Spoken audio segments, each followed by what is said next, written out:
الرحمن الرحیم ایک پورا فلسفہ ہے اور نظام حیات ہے اور طرز زندگی ہے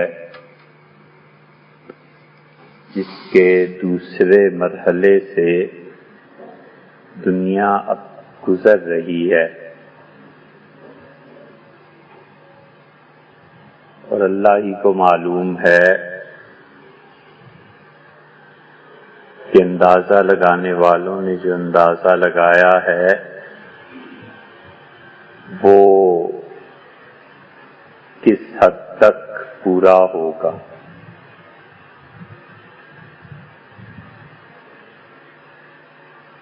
رینیسانس نشأت ثانیہ یورپ نے پورا ایک جدید نظام تشکیل دیا، ہماری مراد اس سے ہے، اور یہ جو دوسرا مرحلہ گزر رہا ہے، جتنے بھی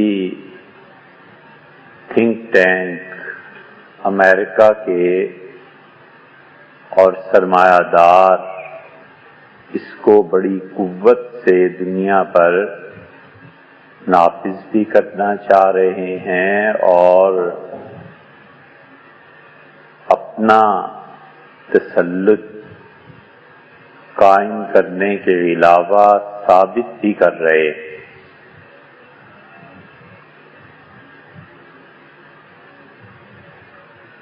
اور ایک فلسفہ وہ تھا زندگی کا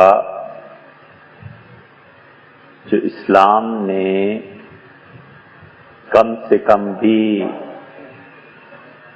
1000 سوا ہزار سال اس دنیا کو دیا اور لوگ اس پہ قائم تھے۔ ایک فکرے میں اس کی حقیقت اگر دیکھنی ہو تو مسلمانوں نے دنیا کو یہ سبق پڑھایا کہ اس سارے نظام زندگی کا مرکز اللہ ہے، اور بغیر اس کے کہ ہم اسے کوئی جسم مانے، ساری زندگی، معاشرہ، مملکت، جتنی بھی ایکٹیویٹیز ہیں وہ اسی کے گرد گھومتی ہیں۔ اللہ مرکز ہے اور اس مرکز کے علاوہ کوئی مرکز نہیں ہے،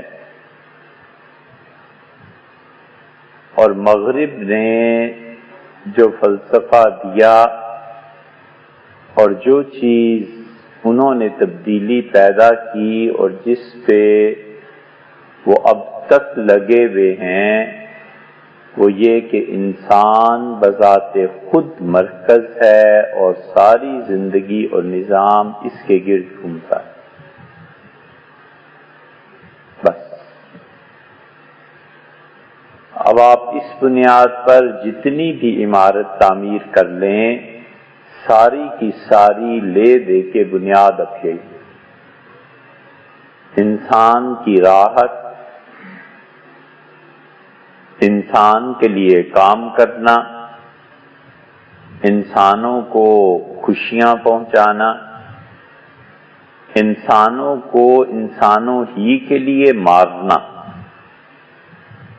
اور جان بوجھ کے یا بغیر جانے اب سارا کام اسی پہ ہو رہا ہے کہ کسی طرح انسان کی زندگی سے خدا نکل جائے، اور پہلے سارا کام اسی پہ ہوتا تھا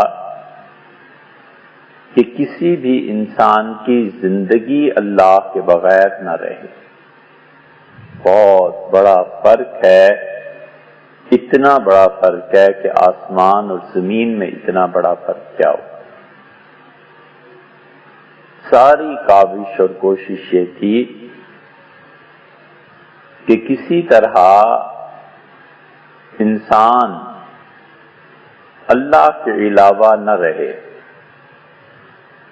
اور کسی بھی طرح انسان اللہ تعالی سے ہٹ کر کوئی چیز ایسی اس کی زندگی میں نہ ہو کہ وہ بنوا کے لائے سے ایک کر، کہ وہ اللہ کے کسی حکم سے انحراف کرے. اور اب کچھ ہو جائے، انسانوں کی زندگی سے خدا کا وجود تو بہت دور کی بات ہے، احساس تک نکل جائے. اب یہ فلسفہ دنیا میں چلا ہے، لوگ بری طرح اس سے متاثر ہیں، لوگ اس میں گھل گئے ہیں، اور لوگوں کی ساری ایکٹیویٹیز کا محور خود انسان ہی بن گیا. اس لیے اب جب کوئی کہتا ہے کہ اللہ اصل ہے اور باقی سب چیزیں اس کے ساتھ منسلک ہیں، تو یہ بات بڑی عجیب سی لگتی ہے.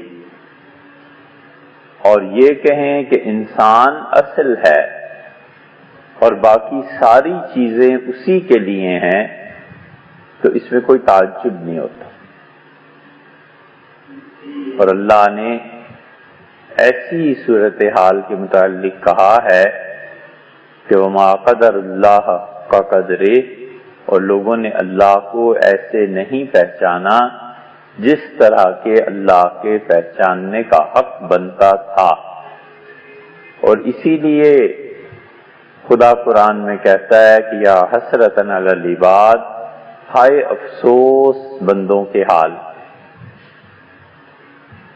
اس افسوس کو اگر آپ دیکھیں قرآن کریم میں کہ وہ جو چیز آدمی جس کے متعلق تمنا کرتا ہے کہ یہ ہو جائے، وہ ایک خواہش ہے، اور خواہش جو پوری نہیں ہوتی وہ حسرت ہے. حسرت ہی ہوتی ہے کہ کاش یہ ہو جاتا، کاش یہ ہو جاتا.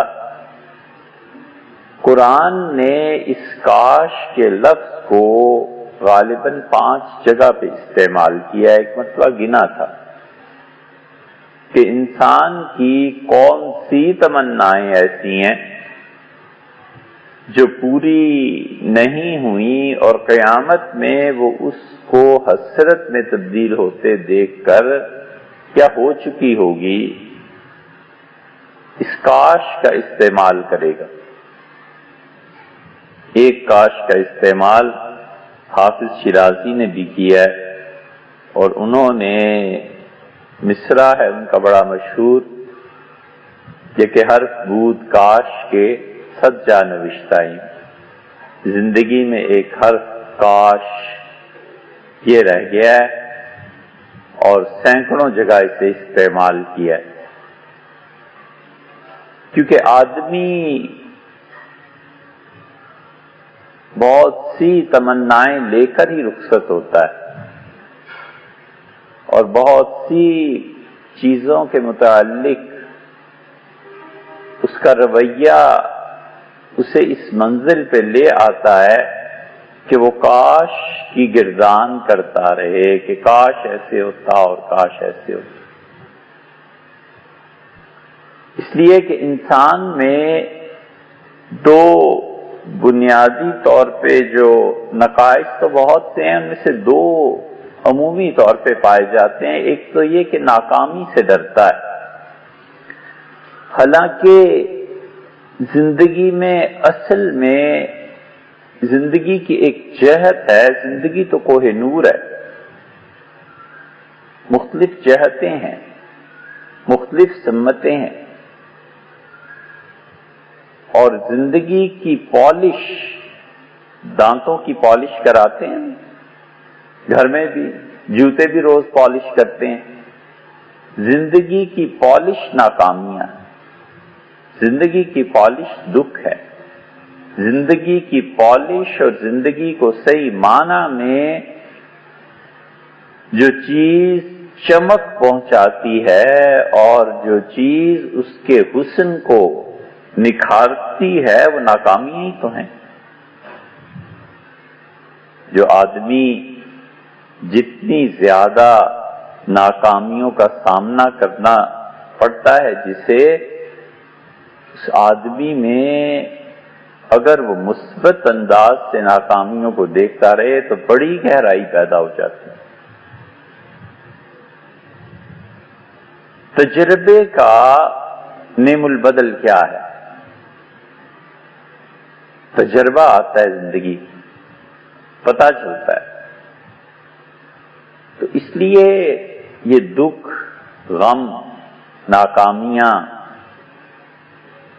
یہ سب چیزیں ایسی ہیں جو زندگی کو عروج دیتی ہیں، اور مسلسل کامیابیاں ملتی چلی جائیں یہ چیز نہیں ہوا کرتی، کہیں نہ کہیں پہنچ کے رکاوٹ بن جاتی ہے، اور جب بنے تو سمجھنا چاہیے کہ اس جوتے کو بہت عرصے سے استعمال کیا ہے، اب اسے پالش کی ضرورت ہے، اور قدرت نے پالش کرنے کا فیصلہ کر لیا۔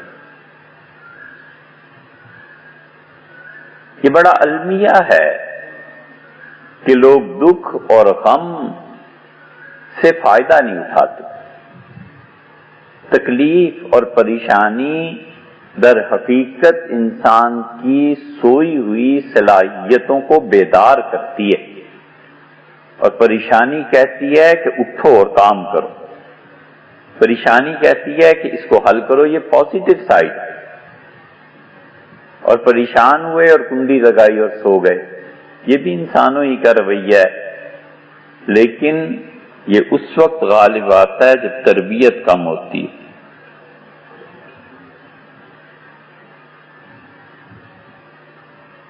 تربیت ہوتی رہے اور پریشانی کو جان بوجھ کے تو اللہ سے قطعاً نہیں مانگنی چاہیے، وہ تو حدیث میں بھی منع آیا ہے، لیکن اگر آ جائے سبق سیکھنا چاہیے۔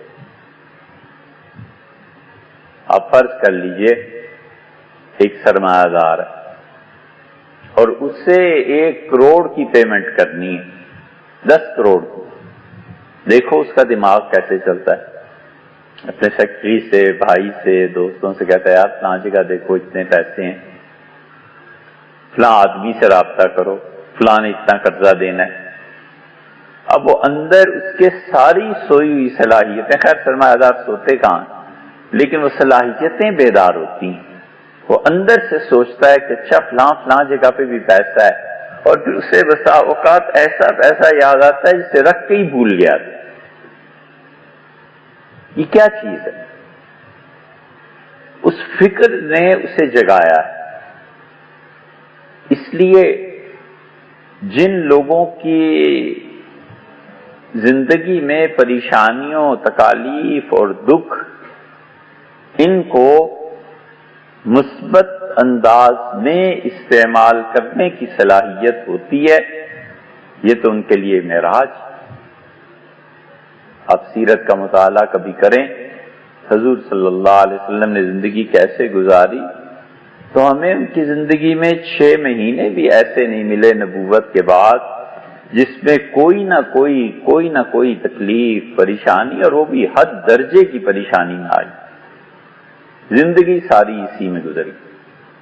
تمام زندگی میں جو چیز بہت واضح رہی وہ پریشانیاں ہیں، وہ تکالیف ہیں، جنگیں ہیں، حتیٰ کہ نجی زندگی کے الزامات ہیں، یہ سب ہوتا رہا۔ اور زندگی کا سفر انہوں نے مسلسل طے کیا، تو ایک یہ چیز ایسی ہے کہ پریشانی اور تکالیف اور ان چیزوں کو آدمی اس غم میں مارا جاتا ہے کہ مجھے اچھے دن کیوں نہیں ملے۔ یہ ضروری نہیں ہوا کرتا کہ انسان جو کچھ کرتا ہے وہ اس کا صلہ اس کے سامنے آ جائے۔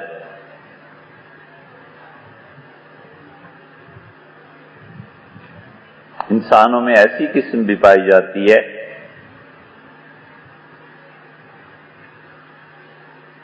جن کے کام اور جن کی قدر موت کے بعد آتی ہے۔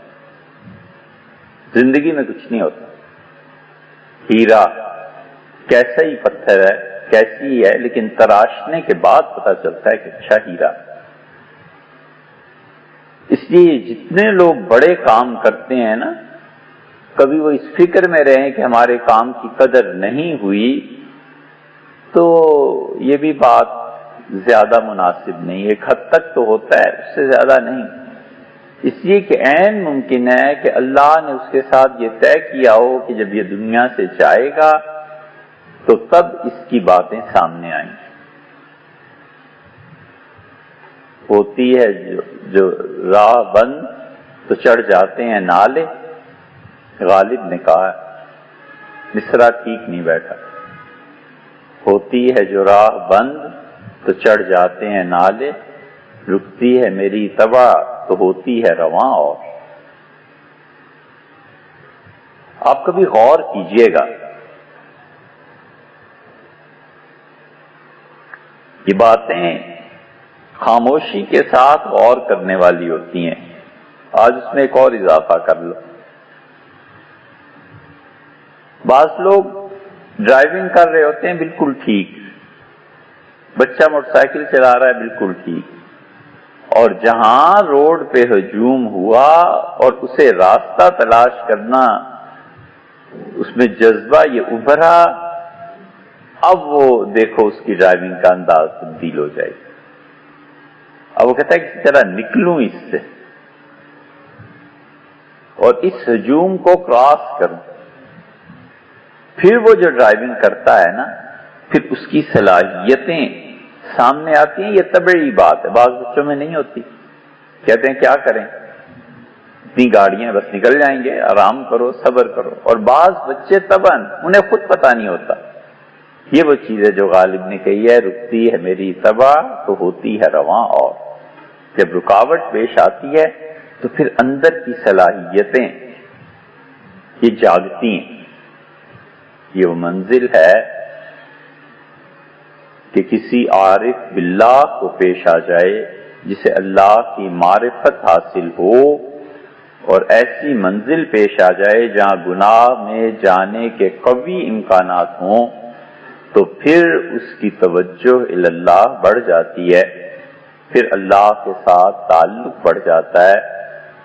یہ بنیادی فرق ہے اس فلسفے کے درمیان جس میں اب دنیا کو گزارا جا رہا ہے، اور خاص طور سے یو ایس اے، امریکہ، اس کے تھنک ٹینک انسانوں کو اس منزل میں گھسایا بھی ہے اور گزار بھی رہے۔ اور مسلمانوں نے جو کچھ کیا تھا وہ ایک الگ چیز تھی۔ ایک تو یہ چیز انسان کی بڑی کمزوری ہے، ڈرے نہیں، گھبرائے نہیں۔ اکبر بادشاہ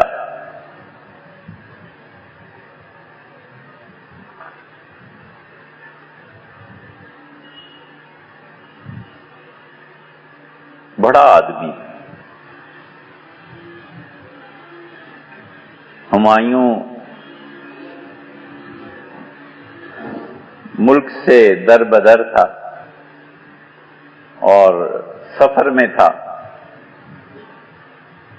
بادشاہ وقت اجڑا ہوا، اور اکبر بیٹا عمر کوٹ میں پیدا ہوا۔ تو یہ ہمایوں جو تھا، اسے بڑی مغل بادشاہوں میں سب سے زیادہ یہ علم نجوم کا ماہر۔ ان مغلوں میں ہر بادشاہ میں کوئی نہ کوئی خصوصیت رہی.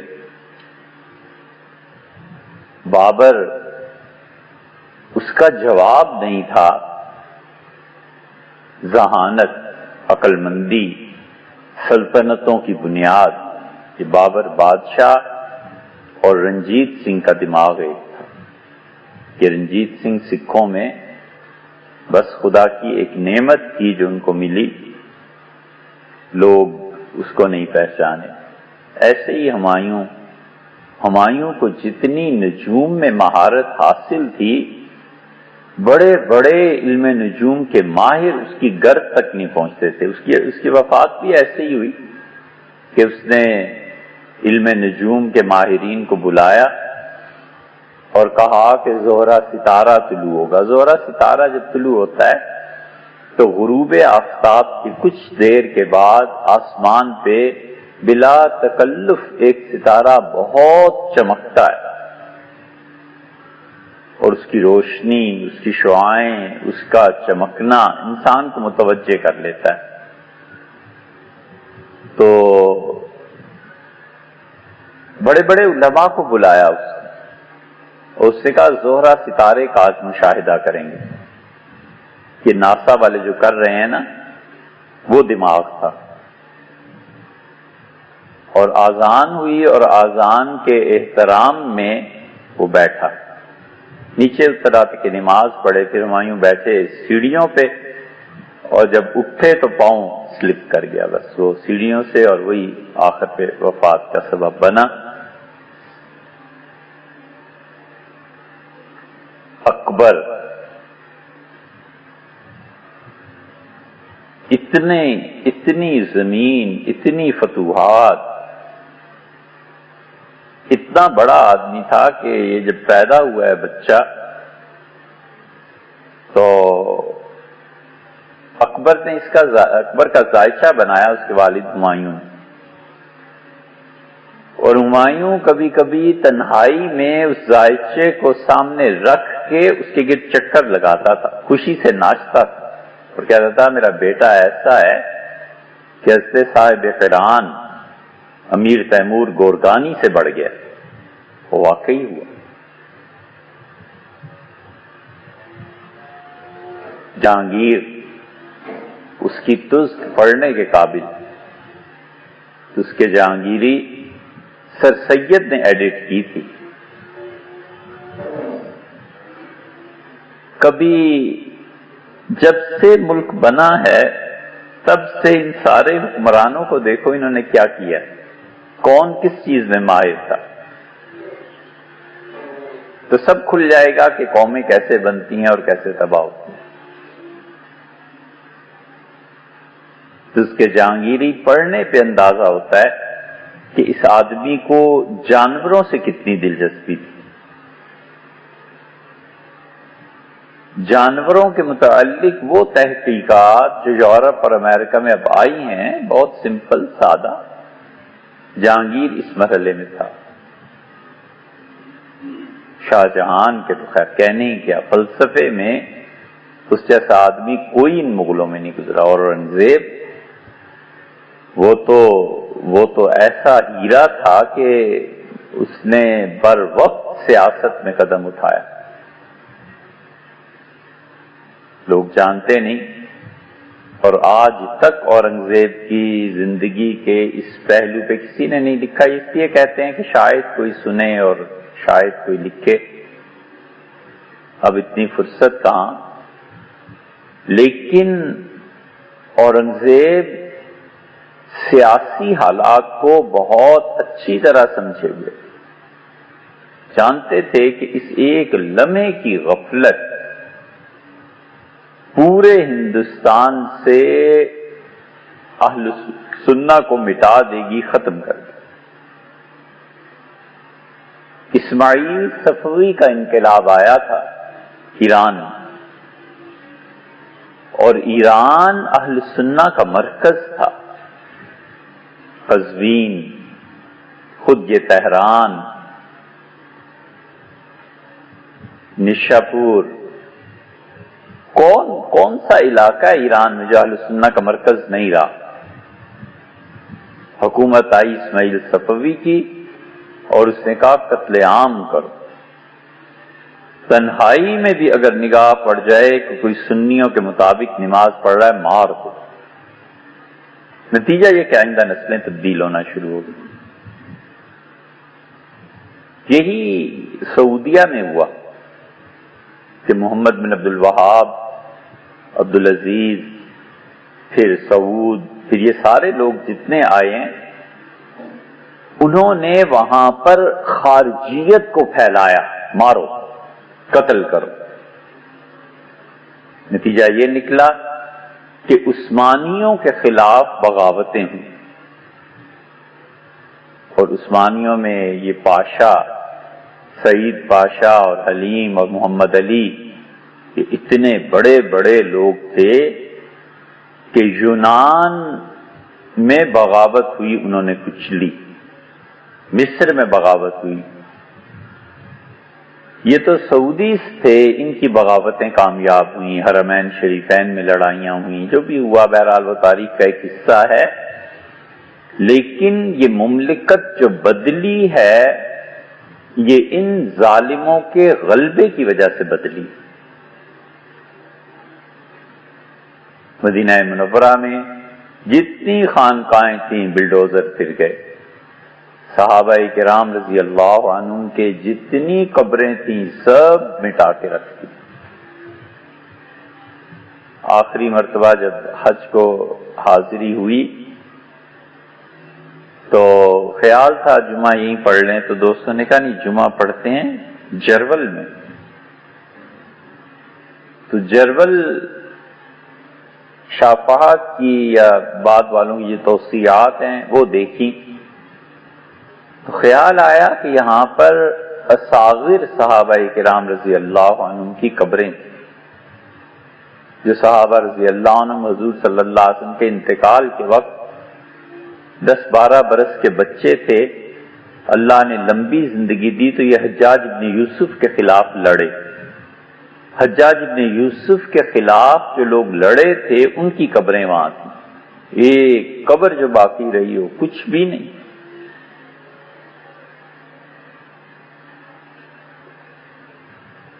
وہابیت کا تسلط ایسے ہوا اور ادھر شیعت کا تسلط ایسے ہوا، اور اس تسلط کا یہ اثر تھا کہ ایران سے بھاگے علماء۔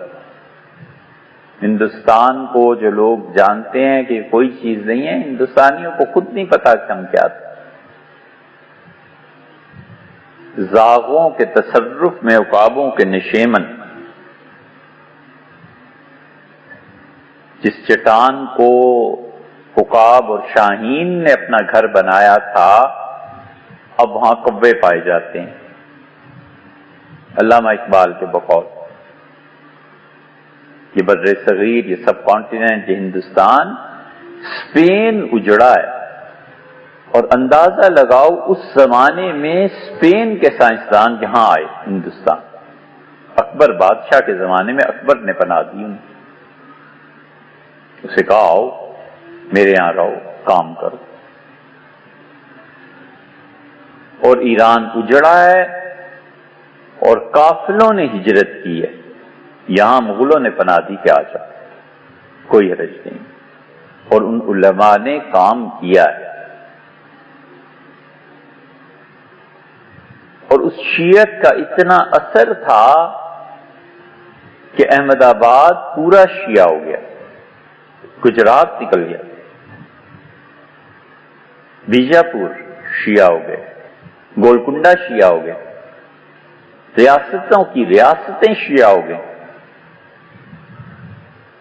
اور اورنگزیب کو جب سلطنت اور حکومت ملی ہے تو وہ جانتا تھا کہ شیعت کس بری طرح یہاں ختم کر رہی ہے۔ سندھ کے لوگ شیعہ ہو گئے، سندھ شیعہ کی گود میں چلا گیا۔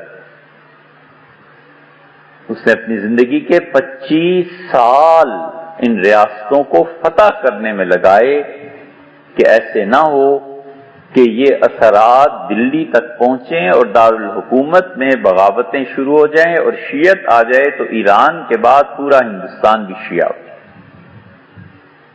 اس شخص کا بہت بڑا کارنامہ ہے کہ اس نے اہل سنہ کو بچایا اور اسلام کی تصویر سامنے رکھی، وگرنہ ہندوستان بھی شیعہ ہو جاتا تو ہندوستان 1، ایران 2، عراق 3، یہ سب کی سب شیعت کے غلبے میں آ جاتی۔ اس نے روک دیا۔ اسی لیے تو اورنگزیب سے نفرت ہے ہندوؤں کو، اور اورنگزیب سے نفرت ہے انگریزوں کو، اور اورنگزیب سے نفرت ہے اہل تشیع کو، اور جھوٹ بولتے ہیں کہ یہ کیا اور یہ کیا اور یہ کیا، اس وجہ سے کہ اس آدمی نے برحق اور بالکل برموقع سیاست کی کہ اگر میری غفلت سے ہندوستان ہاتھ سے نکل گیا تو خدا کو کیا جواب دینا۔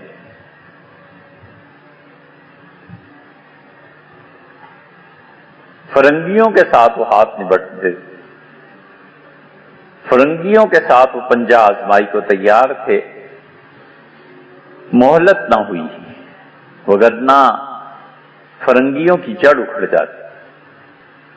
فرنگی لوگ انگلینڈ کے لوگوں کو سمجھتے ہیں، حالانکہ انگلینڈ تو بعد میں آیا، پہلے تو پرتگیزی آئے، پرتگیزیوں نے اس علاقے کو بنایا۔ اکبر بادشاہ نے سوال پوچھا دربار میں، اور اس نے کہا کہ دشمن کے مقابلے میں سب سے زیادہ کام آنے والی چیز کیا ہے؟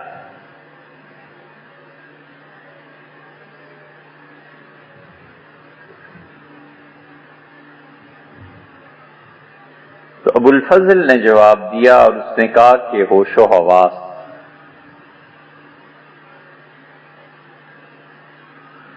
اکبر ناراض ہوئے اور کہا کہ اسلحہ کیوں نہیں کہتے؟ اسلحہ ہے جو دشمن کو مارتا ہے۔ اس نے کہا حضور وہ بھی اسی وقت چلتا ہے جب ہوش و حواس برقرار رہیں، جب حواس ہی برقرار نہ رہیں تو اسلحے نے کیا کرنا ہے؟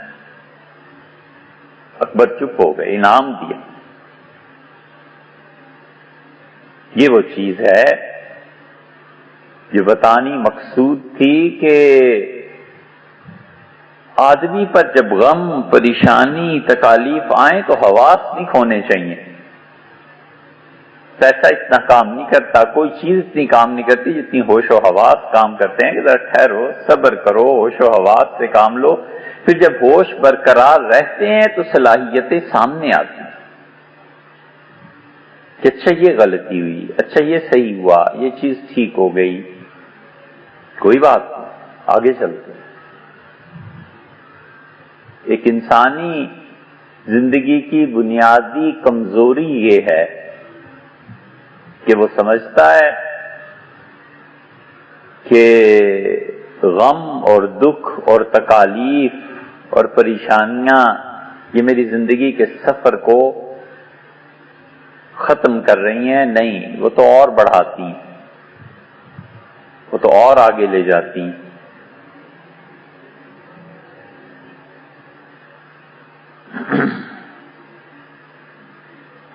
اور دوسری چیز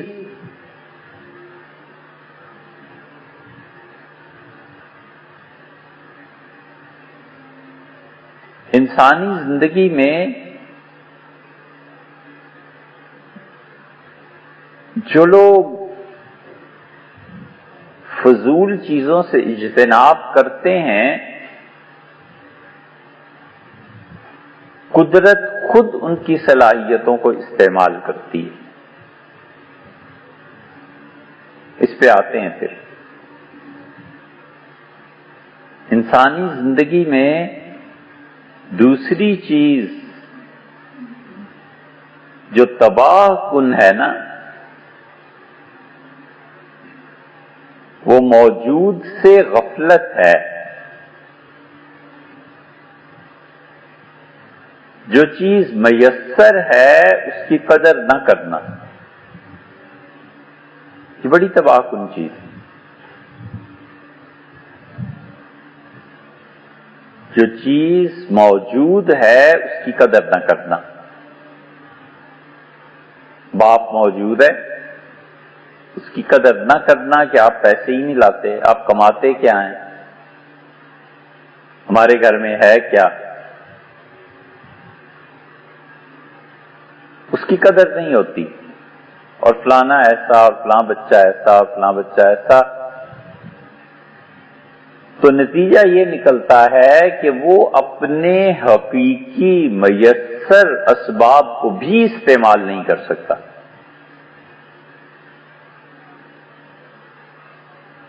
بچہ کہتا ہے میرے پاس سائیکل ہے اور میرے جتنے دوست ہیں سب کے پاس گاڑیاں ہیں،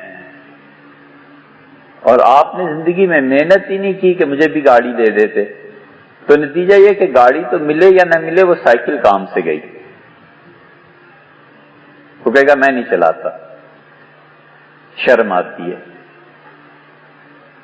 تو وہ جھوٹی اور مصنوعی شرم کی وجہ سے روز بس پہ چلا جائے، کسی اور چیز پہ چلا جائے، گھنٹہ وہ 2 گھنٹے برباد کر لے. موجود کی قدر نہ کرنا. یہ چیز اسے جتنا بھی زہر کہیں کم.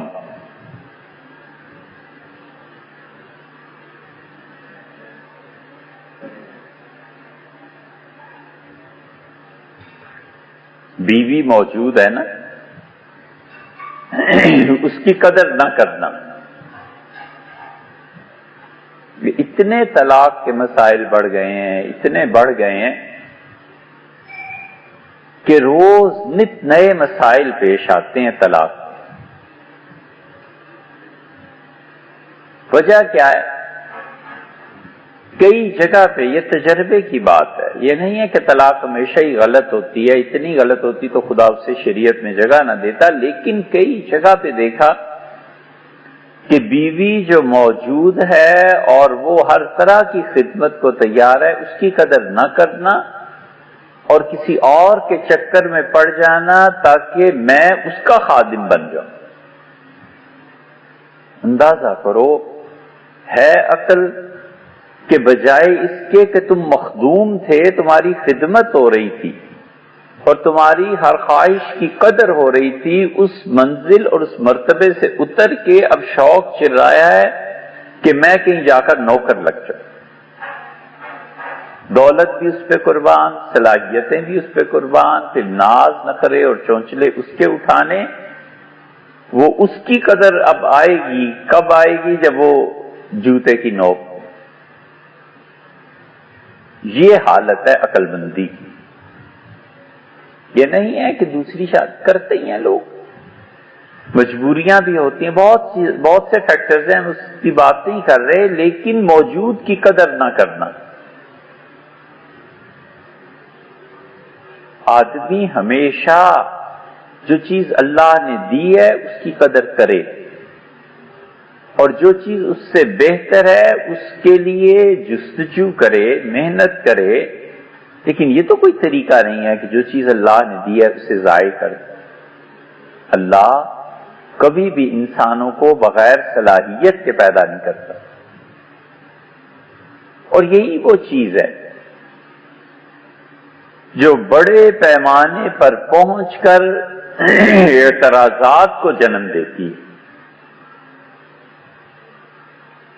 اب خود کبھی سیاست کے طالب علم اگر ہوں تو آپ پڑھیں. پورے یورپ، امریکہ، جتنی ترقی یافتہ دنیا ہے، ایک پریزیڈنٹ پرائم منسٹر بن گیا، جو اپوزیشن تھی اس نے 2-4 بیانات دیے اور کبھی وہ بھی نہیں دیے، چپ کر کے 5 سال گزارے. کہ اب جو موجودہ پریزیڈنٹ آ گیا ہے اس کی قدر کرو، اس کی صلاحیتیں دیکھو، کام کرو. ہیلری کلنٹن کہاں گئی؟ بس آ گیا جو صدر آ گیا، 1-2 بیانات انہوں نے دیے، اس کے بعد خاموشی ہے. جب تک کوئی بڑی چیز پیش نہ آئے اپوزیشن زیادہ نہیں بولتی. بڑی چیز کوئی پیش آتی ہے تو پھر وہ کہتے ہیں ایسے نہیں ایسے کیجئے اور ایسے نہیں ایسے کیجئے، ادروائز نہیں بولتے. وہ کہتے ہیں اب چلنے دو نا، کام کرنے دو، انہیں پتہ چل جائے گا. اور ہمارے ہاں اپوزیشن وہ جو ایک دن نچلا نہ بیٹھے، اور جو چیز نہیں بھی مخالفت کرنے کی، ان کی خود سمجھ میں آتا ہے کہ یہ چیز مخالفت کرنے کی نہیں، اس میں ملک کی ترقی ہے، قوم کی، پھر بھی ضرور کچھ نہ کچھ تبصرہ نیگیٹو کرنا. یہ سب ایک ہی جذبہ ہے، اور وہ موجود کی قدر نہ کرنا.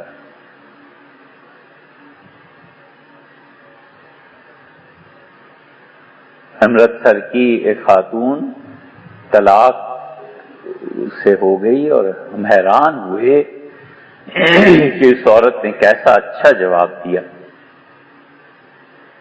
اس کے شوہر نے دوسری شادی کرنی تھی، اسے طلاق دے دی، تو ہم سے کہنے لگی کہ کوئی بات نہیں، 30 سال اس کے دل پہ حکومت میں نے ہی کی ہے، اس کے دل پہ حکومت بھی تو میں نے کی ہے، کیا ہوا جب چھوڑ دی. تعجب ہوا کہ دیکھو عورت اپنے گزرے ہوئے دن جو تھے اس کو یاد کر کے کتنی اچھے پہلو کی طرف. کوئی بات نہیں، یہ بتائیے اب میری اولاد جوان ہے، 5 بیٹے ہیں، ہم ایک چھت کے نیچے رہ سکتے ہیں. ہم کہا رہیے اس شرط پہ کہ قطعاً کوئی ازدواجی تعلقات قائم نہیں ہوں گے، یہ آپ کے لیے سہولت ہے. ان کا پرواہ نہیں، میرے بیٹے جوان، میری اولاد جوان، میں کھاتی پیتی، گاڑیاں، یہ وہ سب کچھ. کہنے لگی کیا ہوا، وراثت کا کیا ہوگا، پھر مسائل پوچھتی رہیں. لیکن ہے یہ بات کہ موجود کی قدر کرنا. بیٹے ہیں، گاڑیاں ہیں، بینک بیلنس ہے، دولت ہے، پیسہ ہے، زیورات، پتہ نہیں کتنے تولے زیورات میرے شوہر نے بنا کے دیا. کیا ہو گیا، موجود کی قدر. اور یہی چیزیں ملکی سطح پہ کہ جو چیز موجود ہے اس کی قدر نہیں کرنی، اسے ہٹا کر جیل پہنچا کر پھانسی چڑھا کر چھوڑنا ہے. یہ وہ چیزیں.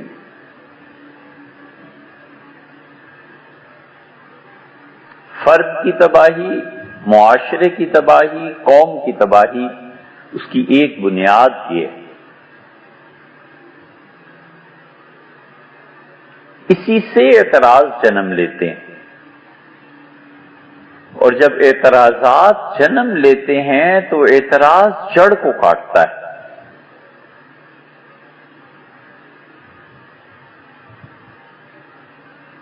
خالص گھی جو ہوتا ہے نا، اس کو اگر زبان ملے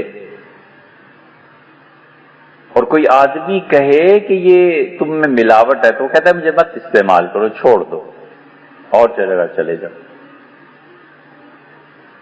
یہ اعتراضات پیدا کرتے ہیں، ہر چیز پہ اعتراض، ہر چیز. نتیجہ اس کا یہ نکلتا ہے کہ موجود کی قدر جاتی رہتی ہے. جب وہ چراغ بجھ جاتا ہے پھر چلتا ہے مارکیٹ میں ڈھونڈنے کے لیے کہ کوئی چراغ ملے، پتہ چلتا ہے اندھیرا ہی اندھیرا ہے. اب وہ چیز بھی میسر نہیں جس پر اعتراض ہوتے تھے.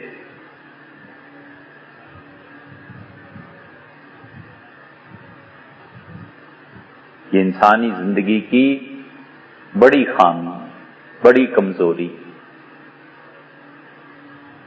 بہت بڑی کمزوری. ماں ہے، اس کی قدر نہیں ہے، اور وہ جب نہ رہے تب پتہ چلتا ہے کہ کیا ہوتا ہے. سایہ ہے، جب تک اس سے محرومی نہ ہو جائے تب تک چین نہیں آتا.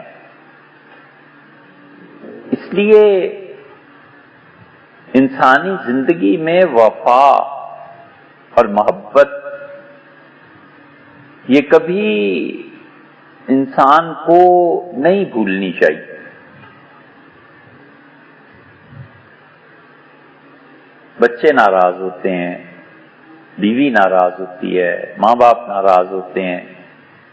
شخصیت ایسی چاہیے جو ان چیزوں سے بلند ہو جائے. ہمیں اپنے حضرت ندوی رحمت اللہ کی بات بہت اچھی لگی، بہت اچھی لگی. وہ باتیں تھیں یا یاقوت اور ہیرے تھے جنہیں پرویا جاتا؟ ایسی ایسی گہری باتیں کرتے تھے کہ بڑا علم اور بڑی گہری سمجھ درکار تھی ان کی باتوں کو سمجھنے کے لیے۔ اللہ جانے کیسا دماغ تھا، کیا ساخت تھی۔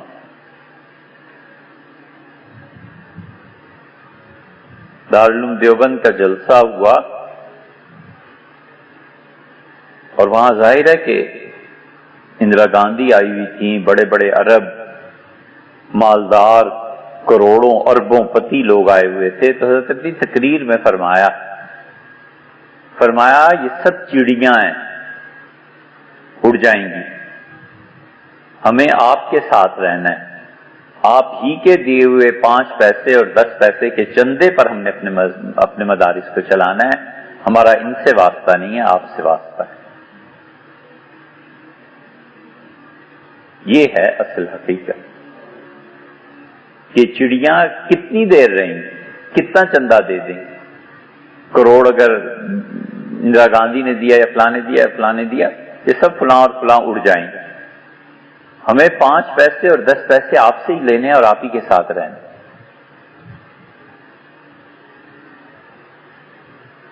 یہ وہ طرز زندگی ہے جو وفاداری ہے۔ ناراض ہو گئی اولاد، ماں باپ، بیٹے، کوئی کچھ نہیں، کوئی فرق نہیں پڑتا، انہی کے ساتھ رہنا ہے، انہی کے ساتھ زندگی بسر کرنی ہے۔ 4 دن بیٹھ کے اکٹھے کھایا ہے، 10 دن بیٹھ کے ہنسے ہیں، غم اور دکھ میں ایک دوسرے کے ساتھ رہے ہیں، زندگی کے وہ مسائل جو سلجھ ہی نہیں سکتے تھے اس کے مشورے سے حل کیے ہیں، اس نے کوئی راہ دکھائی ہے، کوئی اللہ کا نام سکھایا ہے، کوئی نماز روزہ سکھایا ہے، اس نے پیسے دیے ہیں، اس کی مدد سے کوئی مسجد بن گئی، کوئی مدرسہ بن گیا۔ اس بے وفائی کے کیا معنی؟ یہ ہے ناقدری کہ چونکہ آپ نے منہ پھیر لیا لہذا ہم بھی اڑ گئے۔ لا حول ولا قوت الا باللہ۔ یہ زندگی، یہ اقدار ہیں۔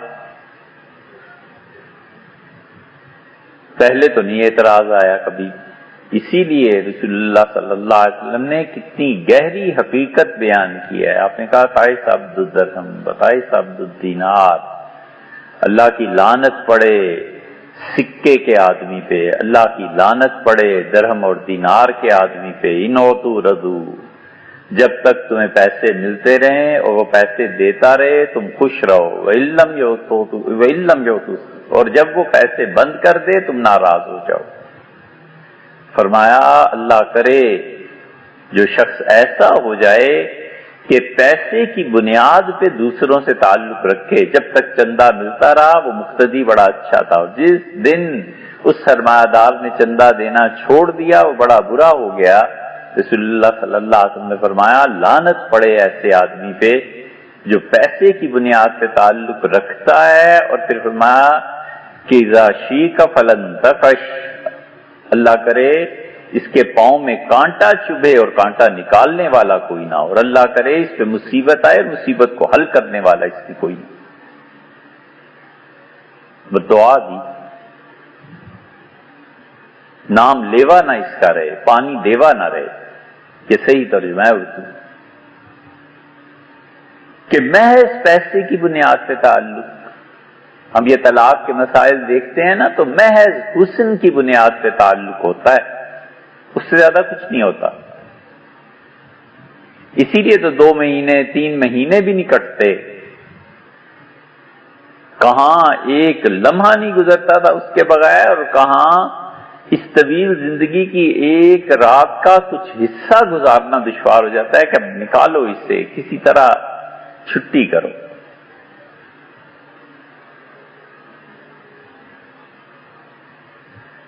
اس لیے موجود کی ناقدری، یہ سب سیکھے سکھائے، کبھی ان کاموں میں نہیں پڑنا چاہیے۔ زندگی کی ناکامی، جو موجود ہے اس کی قدر کرو، جو اللہ نے انعامات کیے ہیں، صلاحیتیں دی ہیں، ان کو استعمال کرو۔ دو آنکھیں نہیں ملی، ایک ملی ہے نا، تو اب اس پہ روتا رہے ساری زندگی کہ ایک آنکھ ملی ہے، اللہ کیوں دیا ہے؟ ایک آنکھ تو استعمال کرو نا یار، دو دینی ہوئی تو دے دیں گے، نہیں دینی ہوئی تو بس ٹھیک ہے۔ یہ زندگی کے حقائق ہیں، اور انسان کبھی کبھی ان چیزوں کی وجہ سے مار کھاتا ہے۔ قائس عبد الدرہم قائس عبد الدینار، خدا کی لعنت پڑے، برباد ہو وہ آدمی جو ڈالر کا تعلق رکھتا ہے، برباد وہ آدمی جو پیسے کا تعلق رکھتا ہے۔ درہم اور دینار ہی اس زمانے میں ہوتے تھے، اب ترجمہ کرو تو کیا بنے گا؟ جو روپے کا تعلق رکھتا ہے۔ یہ جو لوگ اپنا پیسہ اللہ کے لیے خرچ کرتے ہیں نا، یہ کوئی چھوٹا کام نہیں کرتے۔ سفیان ثوری رحمت اللہ علیہ، حدیث کی کوئی کتاب نہیں ملے گی جس میں سفیان کا نام نہ ہو۔ سفیان سعید الثوری رحمت اللہ علیہ امام تھے حدیث کے۔ وہ ایسا آدمی تھا کہ اس کے زمانے کے جو لوگ تھے، بڑے بڑے اولیاء کرام اور بڑے بڑے محدثین، ان کو دکھایا گیا کہ یہ تم میں جو آدمی ہے یہ جنتی ہے، یہ آنے والا ہے، یہ دیکھو اتنے دن بعد آ جائے گا، یہ اس پہ ہم انعام کریں گے۔ ظاہر ہے کہ اب وہی تو رہی نہیں۔ اور سفیان ثوری رحمت اللہ علیہ اتنے مٹے ہوئے آدمی تھے کہ ایک مرتبہ مسجد میں داخل ہوئے اور سیدھا پاؤں رکھنا تھا، الٹا پاؤں رکھ دیا، تو استاد جو پڑھا رہے تھے انہوں نے دیکھا تو یہ طالب علم تھے، تو انہوں نے کہا یا ثور، ارے بیل دان، مسجد میں آنے کی تمیز نہیں۔ تو انہوں نے ساری زندگی یہ ثوری کا لفظ اپنے نام کے ساتھ لگا دیا۔ انہوں نے کہا یہ رہنا چاہیے تاکہ لوگ جانیں کہ میں اتنا بے وقوف ہوں جسے مسجد میں جانے کا ادب نہیں پتا تھا، میرے استاد نے مجھے کہا۔ یہ ایسے ہی ہے جیسے ابو ذر رضی اللہ عنہ نے ایک مرتبہ حضور صلی اللہ علیہ وسلم سے ایک حدیث پہ کہا کہ اللہ کے رسول ایسے اور ایسے ہو پھر بھی وہ جنت میں چلا جائے گا، تو آپ نے کہا رغم عن ابی ذر، ابو ذر کو کتنا ہی ناگوار کیوں نہ گزرے، ابو ذر کی ناک مٹی میں ملے وہ جنت میں جائے گا۔ تو ابو ذر رضی اللہ عنہ خود اس حدیث کو سناتے تھے اور کہتے تھے حضور صلی اللہ علیہ وسلم مجھے فرمایا تھا کہ رغم عن ابی ذر، ابو ذر کی ناک مٹی میں ملے، کتنا ہی ناگوار کیوں نہ اس سے گزرے۔ سیدنا علی رضی اللہ عنہ، حضور صلی اللہ علیہ وسلم تشریف لائے، بیٹی سے پوچھا کہ کدھر گئے ہیں، تو کہا میری ان سے کچھ بات ہو گئی تھی اور اونچ نیچ، تو وہ گھر سے غصے میں چلے گئے۔ رسول اللہ صلی اللہ علیہ وسلم جا کے دیکھا تو مسجد نبوی میں سیدنا علی رضی اللہ عنہ زمین پہ سوئے ہوئے، تو انہیں آپ نے اٹھایا، سیدنا علی رضی اللہ عنہ اٹھ بیٹھے تو زمین کی مٹی ان کے جسم پہ لگی ہوئی تھی، تو حضور صلی اللہ علیہ وسلم نے اپنے دستے مبارک سے مٹی جھاڑی اور بار بار فرماتے تھے یا ابا تراب، مٹی والے اٹھ جا، مٹی والے اٹھ جا۔ حضرت حسن رضی اللہ عنہ کہتے تھے میرے والد کو اگر کوئی ابو تراب کہتا تھا مٹی والا تو بہت خوش ہوتے تھے، کہتے تھے یہ سمانی، حضور صلی اللہ علیہ وسلم نے میرا نام رکھا ہے۔ سفیان ثوری رحمت اللہ علیہ اس عظمت کے باوجود، ان سے کسی نے کہا زمانے میں رواج نہیں تھا نا، کوئی دولت مندوں کے پاس نہیں جایا کرتا تھا، مانگنے نہیں جاتے تھے لوگ، ایسے چندے نہیں ہوتے تھے، لوگ خود ہی دے جاتے۔ کسی نے کہا کہ آپ فلاں شخص کے لیے سجدے میں دعا مانگتے ہیں کہ جنت میں یہ ساتھ رہے، اس کی کیا وجہ ہے؟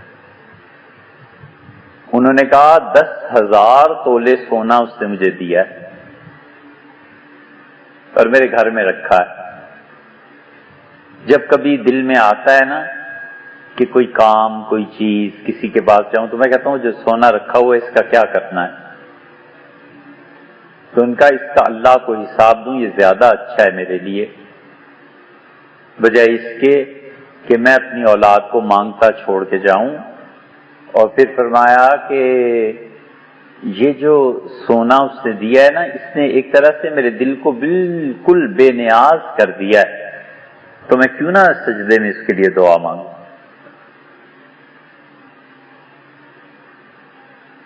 انسان کی طبیعت کا اختلاف ہے. کچھ لوگوں کو پیسے سے وحشت ہوتی ہے، سو نہیں سکتے، اور کچھ لوگوں کے پاس کچھ پیسہ ہو تو اطمینان رہتا ہے کہ یار چلو کچھ پیسے تو ہیں نا. یہ طبیعتوں کا دونوں طرح سے. حضور صلی اللہ علیہ وسلم کے ہاں بھی یہی تھا، صحابہ رضی اللہ عنہ میں بھی یہی تھا. ہر طبیعت اور مزاج کے لوگ تھے، نہ یہ برا نہ وہ برا.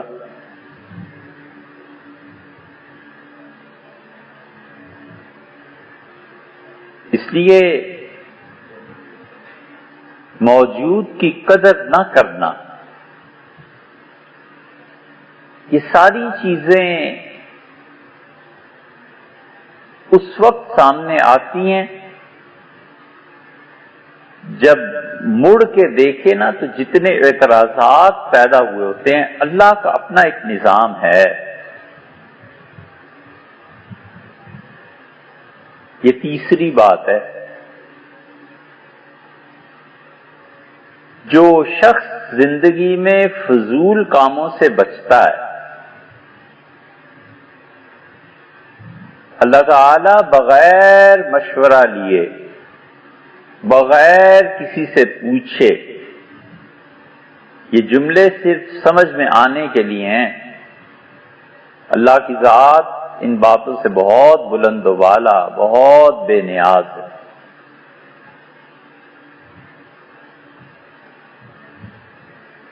ہمیں یار کچھ وقت اللہ کو بھی دینا چاہیے.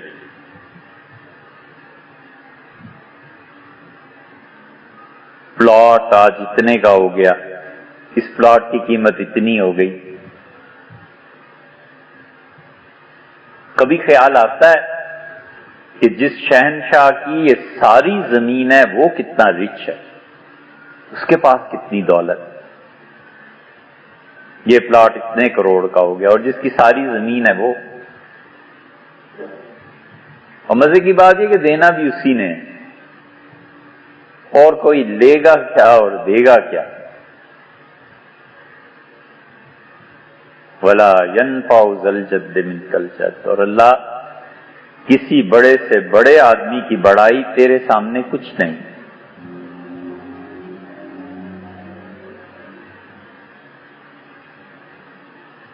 پانی، کراچی میں سکینڈل ہے، اتنا غبن ہو رہا ہے، اتنا کچھ ہو رہا ہے، اور جس کے سمندر ہیں اس کا پانی کتنا زبردست ہے.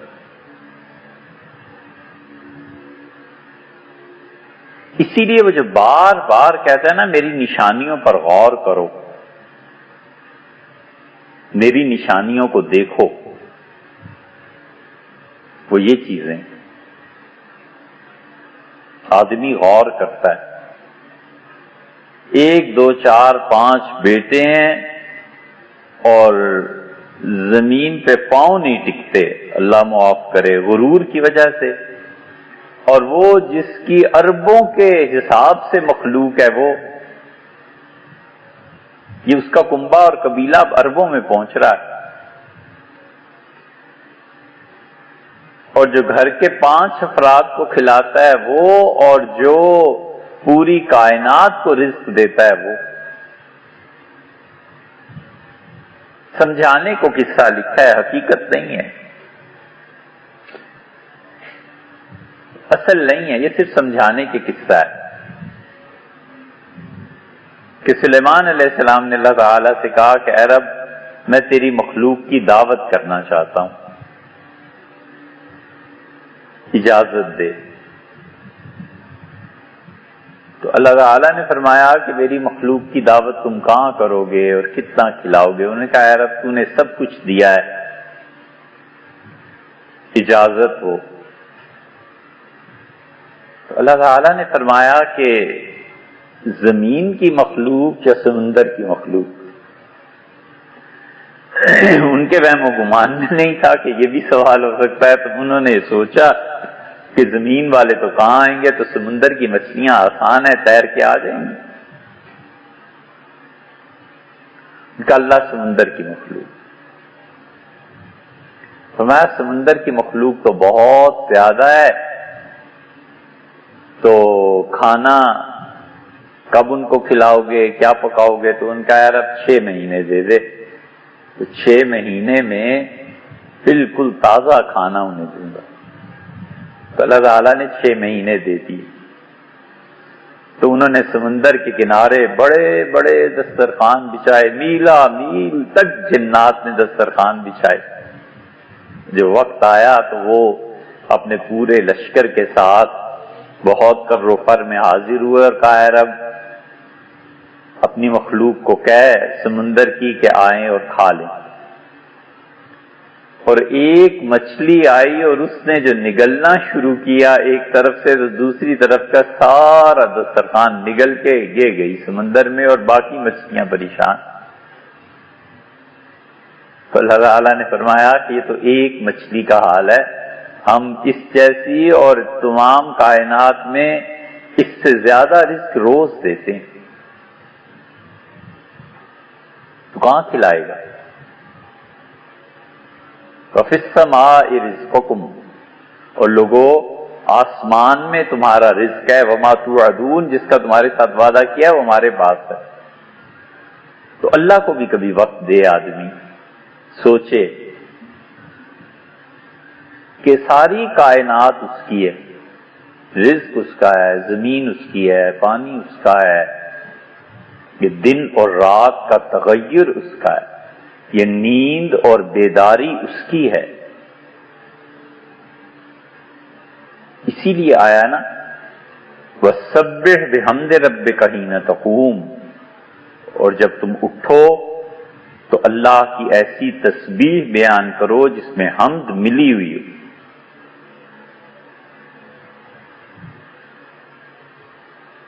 سبح بحمد ربک حین تقوم، اٹھنا کیا ہے؟ مفسرین نے لکھا ہے کہ جب بیٹھا ہوا اور اٹھے تو اللہ نے کہا یہ کہو سبحان اللہ و بحمدہ، یا جب سوئے ہوئے ہو تو آنکھ کھلے نیند سے اٹھو تو پہلا جملہ یہ کہو سبحان اللہ و بحمدہ۔ کتنا آسان ہے اگر یاد رہے۔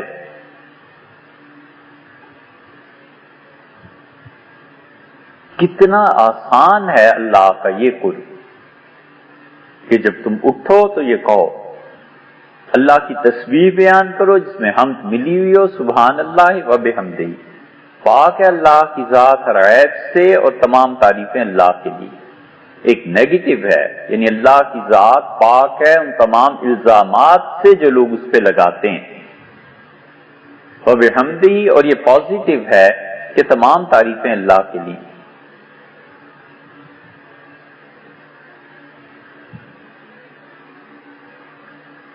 یہ رمضان آ رہا ہے نا، ہم نے ایسے لوگ دیکھے حضرت رحمت اللہ علیہ کی خانقاہ میں جو کہتے تھے کہ یکم رمضان سے اس مرتبہ رمضان کے آخری دن تک 1.25 لاکھ مرتبہ سبحان اللہ و بحمدہ پڑھنا ہے۔ 3,000 ہو گیا، 3,500 ہو گیا، پڑھتے تھے، اللہ کو یاد کرتے تھے، اللہ کا ذکر کرتے تھے۔ ایسے لوگ دیکھے جو کہتے تھے کہ 5 لاکھ مرتبہ کلمہ طیبہ پڑھنا ہے۔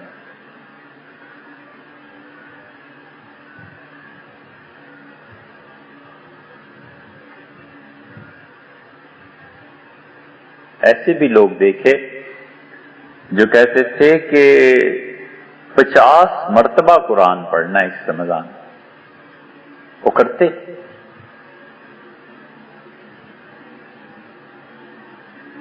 ایک صاحب نے کہا کہ اللہ کا یہ نام پسند ہے. ہم نے کہا پڑھیے پھر.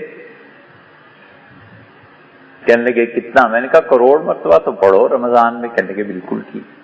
آخری دن بتایا کہ 1,05,00,000 مرتبہ پڑھا. میں نے کہا بہت اچھا ہے. یہ اللہ ہی کی یاد ہے نا. ہم یہ نہیں کہتے کہ یہ غلط ہے، لیکن ہم ضمناً اللہ کو یاد کرتے ہیں. رزق کمانے جا رہا ہوں، کسب حلال ایک فریضہ ہے، بالکل ٹھیک ہے، لیکن اللہ اس کی تباہ میں ہے، اصل میں اللہ نہیں، اصل میں پیسہ ہے. نیت بھی آدمی اپنی دیکھتا رہے نا. طبعاً اللہ کو یاد کرتے ہیں، بالکل ٹھیک ہے، یہ نہیں ہے کہ غلط ہے. کھانا کھاتا ہوں اللہ کے لیے، لیکن کھانا جس دن ذرا اوپر نیچے کا مل جائے نا، پھر پتا چلے اللہ کے لیے صبر کتنا ہے. وہ تو شکر کا کھانا تھا نا، صبر کتنا ہے. یہ سب چیزیں ہیں. اور خالص اللہ کو یاد کرنا یہ ایک الگ چیز.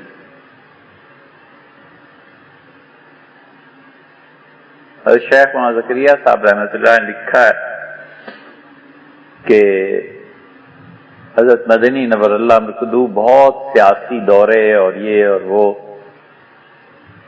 تو میں نے ایک دن حضرت سے کہا تنہائی میں کہ ایک کام حضرت گنگوئی رحمۃ اللہ علیہ آپ کے ذمے لگا کے گئے تھے، بیعت اور یہ ذکر اذکار، اس کی طرف بھی آپ توجہ فرمائیں نا. تو اس وقت تو حضرت خاموش ہو گئے. پھر ہر سفر میں وہ مجھے 2-4 خط دکھاتے تھے جس میں ان کے مرید، ان کے متوسلین لاکھوں کے حساب سے ذکر کرتے تھے، اور حضرت فرماتے یہ خط دیکھو، یہ خط دیکھو. قطب الاقطاب تھے، اس درجے کے آدمی. انسانی زندگی میں یہ بڑی کمزوری ہے کہ ہم اللہ کے قدرت، اس کی طاقت، اللہ کا اس کائنات پہ محیط رہنا، فیصلوں کا ادھر سے آنا، اور آسمان کی اس سلطنت سے بے خبر ہیں، حتیٰ کہ موت آ جاتی.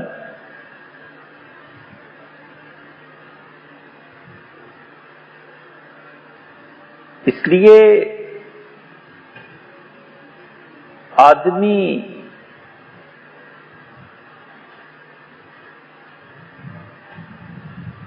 جب یہ اپنی صلاحیتوں کو غلط استعمال نہیں کرتا نا، اور ٹھیک رہتا ہے، تو اللہ کی طرف سے بغیر کسی سے پوچھے، بغیر مشورے کے، اس آدمی کی چھنائی خود ہی ہوتی رہتی ہے.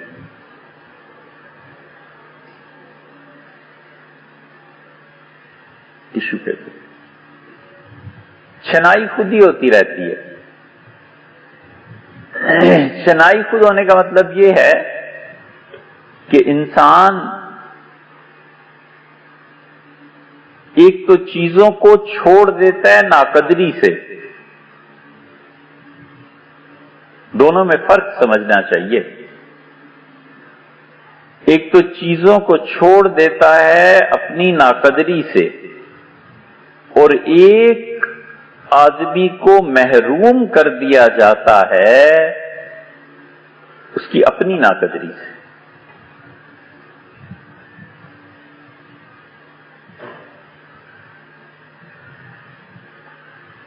یہ جو چھلنی لگتی ہے نا، لوگ چھان دیے جاتے ہیں. خدا کی پناہ مانگنی چاہیے. چھلنی جب لگتی ہے نا تو چھان برا بالکل الگ کر دیا جاتا ہے. آپ خود غور کریں. اگر آپ اپنی صلاحیتیں، وقت بچاتے ہیں نا، تو وقت کے ساتھ ساتھ قدرت کچھ لوگوں کو آپ سے ہٹاتی ہے اور کچھ کو شامل کرتی ہے.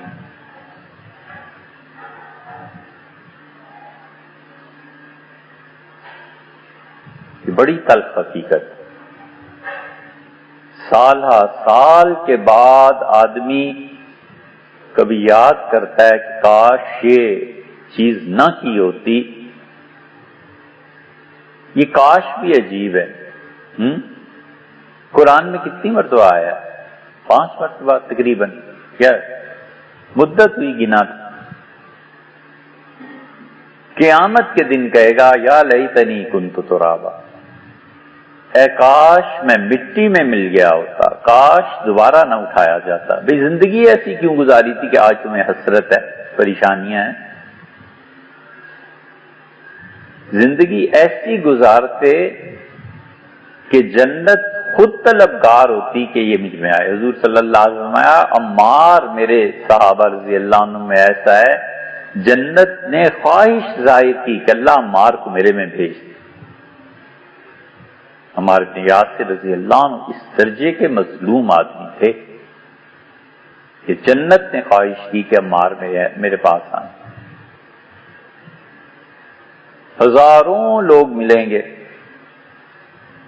کہ موت سے پہلے فرشتوں نے خوشخبری دی اور موت سے پہلے جد امجد آئے اور انہوں نے تقسیم کی کہ بیٹے یہ تمہارا حصہ ہے، یہ فلاں کا حصہ ہے. موت سے پہلے ہزاروں ایسے ملیں گے جو اپنی قبروں میں پہنچے تو یہ کہا گیا کہ اس کی وجہ سے تم سب پر رحمت ہو رہی ہے. کوئی سوال جواب نہیں. بڑے بڑے خوش نصیب لوگ. تو یہ جو لیتنی ہے نا قرآن، یا لیتنی کنت، اے کاش مٹی میں مل گیا ہوتا. ابھی زندگی کیوں ایسی گزاری؟ انسانی زندگی گھوڑا ہے بڑا مضبوط. انسان ایک لمحہ غافل نہ ہو اور اپنی رانوں میں رکھ کے اسے چلائے، اور غافل ہوا اور گھوڑے نے پٹخا زمین پہ اور بھیجا باہر آ گیا، کمر کی ہڈی ٹوٹ گئی، کچھ ہو گیا. گھوڑے سے گرنا کوئی آسان چیز نہیں، سہ نہیں سکتا آدمی. ایک دم غافل 100 دم کافر. اس لیے دوسری جگہ ہے کہ یا لیتنا نرد، کاش ہم لوٹا دیے جائیں. ولا نکذب بآیات ربنا، ہم اپنے پروردگار کی آیات کی تکذیب نہ کریں.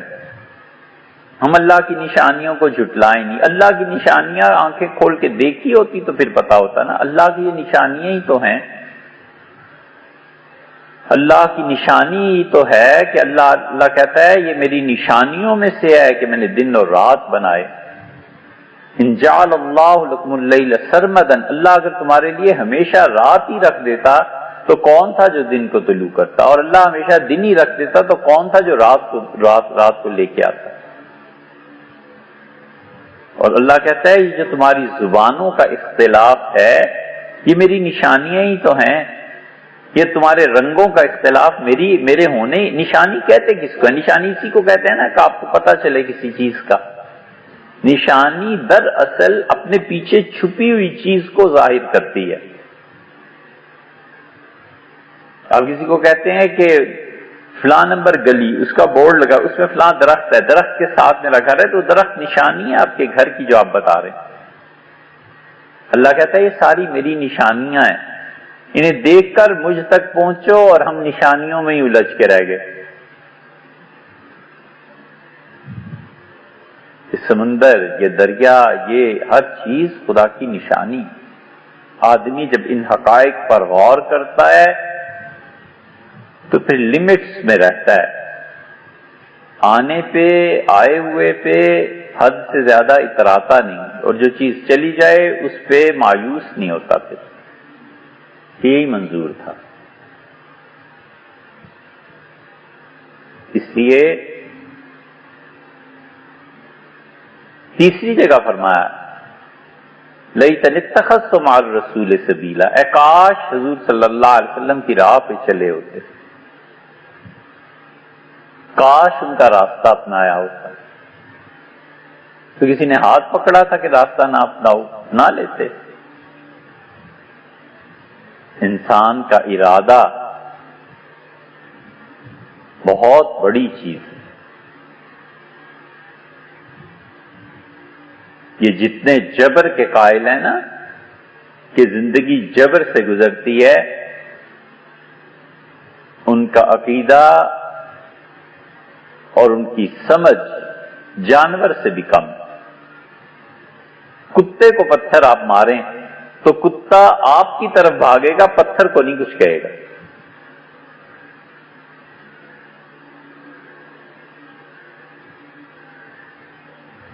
روم نے اس پہ بڑی بحث کی ہے مثنوی میں۔ روم اختیار کے قائل ہے، اختیار بہت بڑی چیز ہے۔ انسان اختیاری انسان کا نہ ہو تو یہ سوال و جواب کیوں؟ اس لیے جو لوگ اپنی صلاحیتوں کو اور وقت کو استعمال کرتے ہیں صحیح، قدرت بغیر پوچھے، بغیر ان کے کسی مشورے کے چھلنی لگا دیتی ہے۔ وہ چھلنی سے پھر لوگ نکلتے ہیں اور ٹھہرتے ہیں۔ آدمی کو پتہ نہیں چلتا کہ کب وہ چھان دیا جائے۔ اس لیے یہ خدا کی جانب سے انسان کا قدر کرنا اپنی صلاحیتوں کا، یہ اللہ کا ایک نظام ہے کہ فضول چیزیں الگ کر دی جائے۔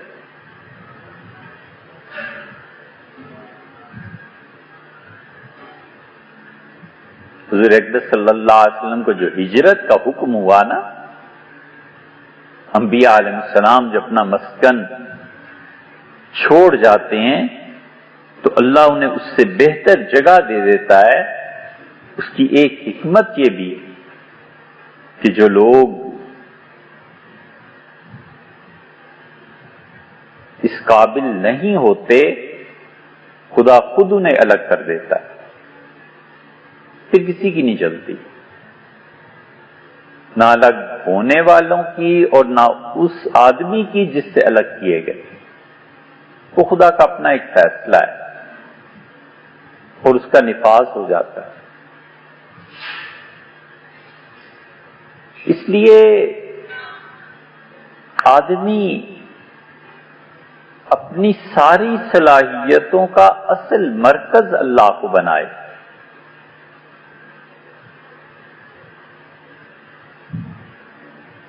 جب وہ اللہ کو بناتا ہے تو سوچ میں مثبت تبدیلی آتی ہے کہ یہ کام اللہ کے لیے ہے، یہ بھی کام اللہ کے لیے ہے۔ اللہ نے اتنے چھوٹی چھوٹی چیزیں بتائی ہیں کہ انسان اس پہ غور کرے تو اللہ کی راہ بڑی آسانی سے بھی مل جاتی۔ کبھی یہ نہ سمجھے کہ لوگ میرے علم سے فائدہ اٹھا رہے ہیں۔ اللہ کو کوئی پرواہ نہیں ہے، یہ علم لوگوں کا حصہ ہے، لوگوں کا نصیب ہے، اور اللہ نے تمہیں محض ایک پائپ کے طور پہ استعمال کیا ہے، اور وہ اصل میں وہاں سے آ رہا ہے اور پہنچ رہا ہے جن لوگوں کو وہ چاہیے۔ اگر تم یہ کہو کہ تمہاری چیز ہے تو وہ ہٹا لے گا، دوسرا پائپ لگ جائے گا، چھٹی، اب بیٹھے رہو۔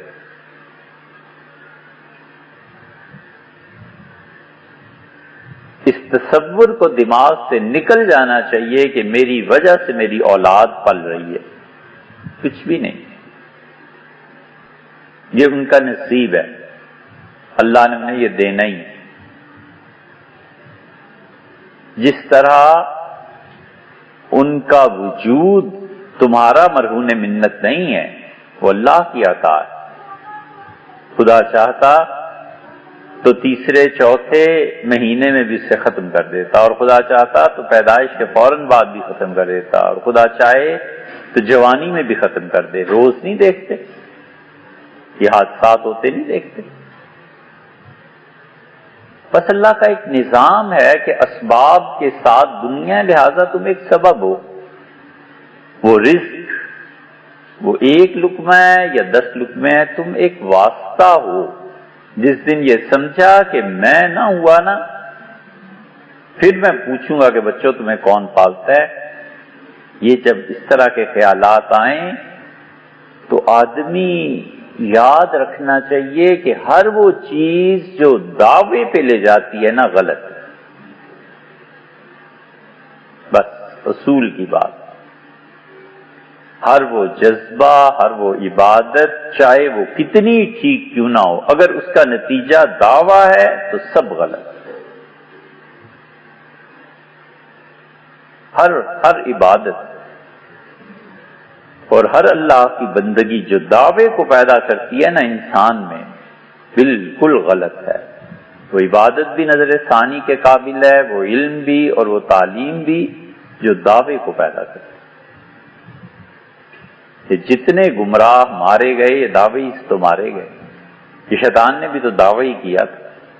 جو دعویٰ کرتا ہے اسے دلیل فراہم کرنی پڑتی ہے۔ دعویٰ عالم دین ہونے کا ہے تو دلیل دے کہ علم میرا ہے۔ علم تمہارا کہاں سے ہے؟ ایک دن کتنی معمولی سی بات ہے، کھانا ہضم نہ ہو، ایک دن قے شروع ہو جائے، ایک دن متلی آن، ایک دن سر درد ہو جائے، اس دن پوچھیں علم کہاں گیا ہے؟ اچھی خاصی باتیں جو یاد ہوتی ہیں، سر درد ہو جاتا ہے تو کروڑوں اربوں پتی بیچارہ پریشان بیٹھا ہوتا ہے، کہتا ہے یار آج بہت سر درد ہے، اب آج رہنے دے بھئی، اب حضرت اب کہاں گئے پیسے، اور کہاں گیا مال، اور کہاں گیا علم، اور کیا چیزیں؟ یہ ذرا سی بات ہے، مگر ہم سمجھتے نہیں۔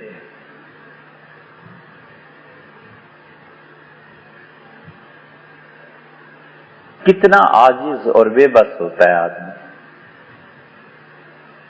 کتنا انسان جو دعویٰ کرتا ہے وہ کتنا بیچارہ کمزور ہوتا ہے۔ فرعون کی لاش بڑی مثال ہے، مصر لے جا رہے ہیں، فرانس لے جا رہے ہیں، اسے آگ لگا دیں، اسے پھینک دیں، کیا ہو سکتا ہے؟ اور یہ وہ ہے جس سے خدا نقل کرتا ہے کہ اس نے کہا لیس لی ملک مصر، مصر کی حکومت میری نہیں تو اور کس کی ہے؟ وَهَٰذِهِ الْأَنْهَارُ، اور یہ دریا تجری من تحتی، یہ میرے حکم سے بہتے ہیں۔ بس اب کیا ہوا؟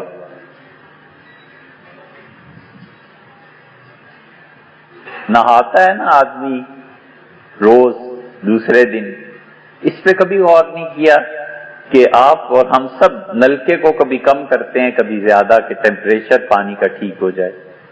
یہی ہے نا، گرم زیادہ آ رہا ہے ٹھنڈا کھولو، ٹھنڈا زیادہ ہے گرم کھولو۔ آدمی سبق سیکھے کہ جنہوں نے غسل دینا ہے اس دن میں کیا کہوں گا کہ زیادہ گرم ہے یار تھوڑا سا کم کرو، کس نے پوچھنا ہے؟ ٹھنڈا ہے تو کیا، اور گرم ہے تو کیا، اور ڈوب کے مرے تو کیا، اور خشکی پہ مرے تو کیا؟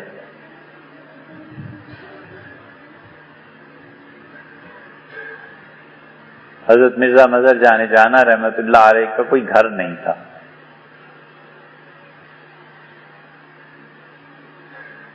اور انہیں الہام ہوا کھانا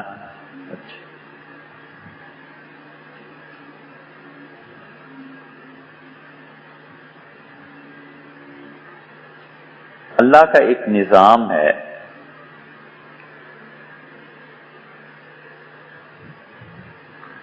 اسی لیے ہم کہتے ہیں نا بار بار کہ اعتراضات سے بچو۔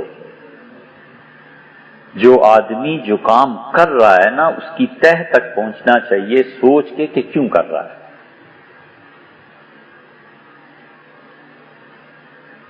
تہ تک پہنچے اور پتا چلا کہ یہ غلط کام ہے، شر ہے. اس شر سے آپ کو کوئی نقصان نہیں پہنچ رہا تو کیا ضرورت ہے اس میں دخل دینے کی. دودھ میں پانی ملا رہا ہے، بری بات کر رہا ہے، پیسے زیادہ کمانا چاہتا ہے، آپ تو اس سے دودھ نہیں نہ خرید رہے، اور آپ کے ساتھ اس کے کوئی مراسم بھی نہیں، بیٹا بھی نہیں، مرید بھی نہیں، کوئی تعلق بھی ایسا نہیں ہے، کیا ضرورت ہے خام خواہ جانے دو.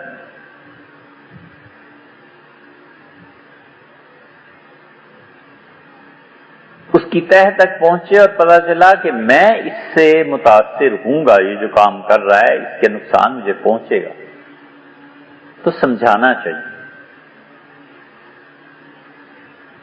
کہ یہ نہ کریں، اس سے یہ نقصانات ہو جائیں گے، یہ روش ٹھیک نہیں، یہ چیز سوچ رہے ہو یہ ٹھیک نہیں. بس کافی.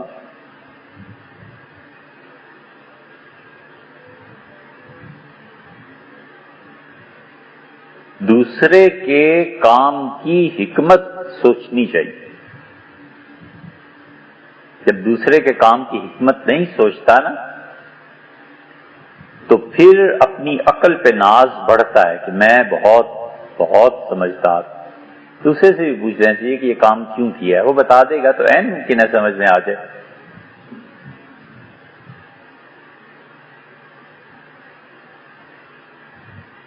لنگر میں چکی لگی اور پوچھا کہ کہاں لگائیں، تو بالکل لنگر کے قریب جو ایک کمرہ ہے اس کو تجویز کیا کہ یہاں لگا دیں.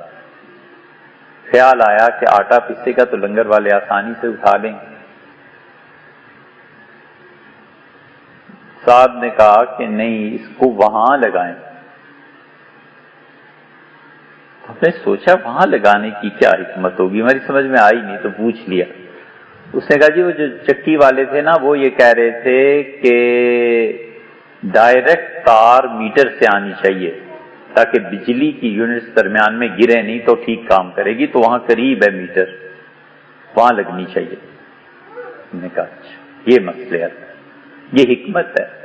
بنانے والے نے جو بات تجویز کی انہوں نے اس کو سامنے رکھا اور یہ زیادہ اچھا ہے. یہ ایسی مثال یاد آ گئی. اگر نہ ہم دوسروں کے کاموں کی بھی حکمت کو دیکھیں نا تو اگر وہ پاگل نہ ہو تو بہت سی حکمتیں دوسروں کے کاموں کی سمجھ میں آتی. پاگل کی بھی حکمت سمجھ میں آتی کہ اس کی سمجھ اتنی ہی تھی. وہ پاگل اور بے وقوف والا آپ نے لطیفہ سنا ہی ہوگا.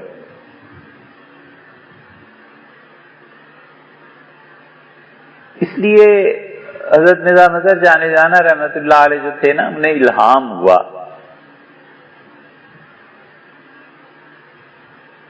کہ فلاں عورت بیوہ ہو گئی ہے. انہوں نے اللہ تعالی سے ایک مقام طلب کیا اور یہ ولایت کی راہ میں آتا ہے. وہ ایسی راہ ہے جس میں پانی کا پینا پیاس کو بڑھاتا ہے.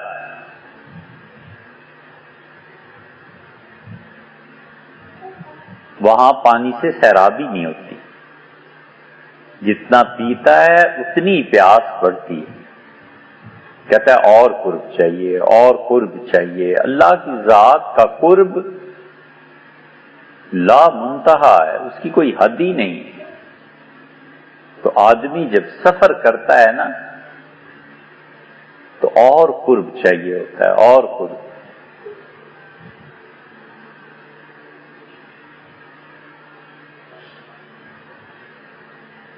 یہ ایسی دلچسپ چیز ہے کہ اس پہ پہروں سوچا اور گفتگو کی جا سکتی.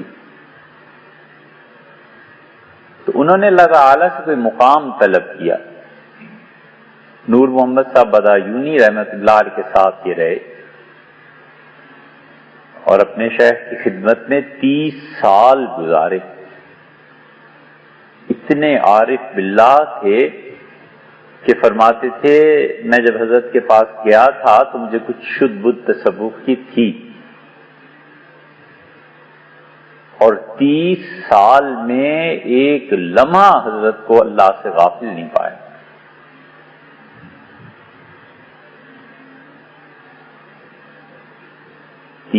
سال کسی آدمی پہ غفلت طاری نہ ہو، کیا مقام ہوگا اس کا.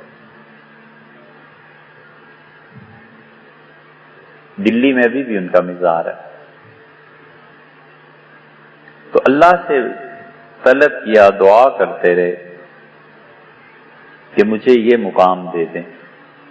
حضرت ابراہیم علیہ السلام نے بھی تو مانگا ہے وَاجْعَلْ لِي لِسَانَ صِدْقٍ فِي الْآخِرِينَ، اور اللہ تیری جو آخری مخلوق ہوگی کائنات زمانے میں، آخری جو دور ہوگا اس میں بھی میرا نام باقی رکھ، لوگ میری تعریف کریں. یہ جو آپ روز پڑھتے ہیں نا کما صلی تعالی ابراہیم وعلی آل سیدنا ابراہیم، یہ وہی چیز ہے.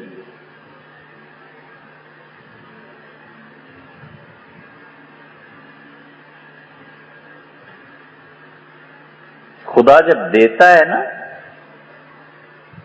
تو سمندروں کی طرح دیتا ہے.